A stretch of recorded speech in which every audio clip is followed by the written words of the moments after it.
And that's enough for the regime in Ukraine to be overturned, Crimea to go to Russia by way of referendum, and there's shooting breaking out. The Kiev regime shoots at people in Donbass and rolls tanks in there. And there's another round of talks with Kerry, and what does Kerry say? He says, Sergei, addressing Minister Lavrov, now I know much more about Ukraine than 6 months ago. Well, what kept you from looking into that right away? How about reading a book, watching a movie on what you do?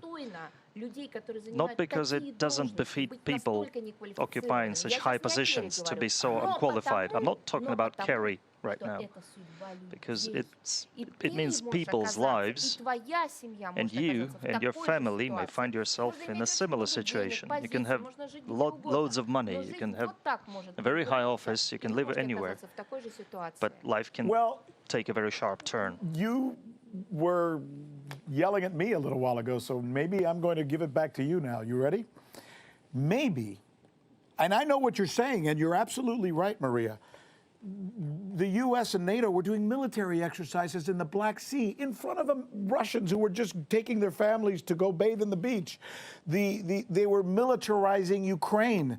They did a coup for a regime change. They did a lot of horrible, awful things that nobody in the world knows enough about, and they should know. Do you ever think that maybe, and I know it's your job and you do a very good job, why weren't you able to convince the rest of the world, look at what they're doing, of course we have to react? Did you ever think that maybe the game plan, the strategy for you and for Russia needs to change so that you can get more people to see the truth? Pardon me for asking. No, I like tough questions. You know, я вам вот это вот сейчас все обратно отдам. But let me give it all back to you. The answer is very simple, because the world media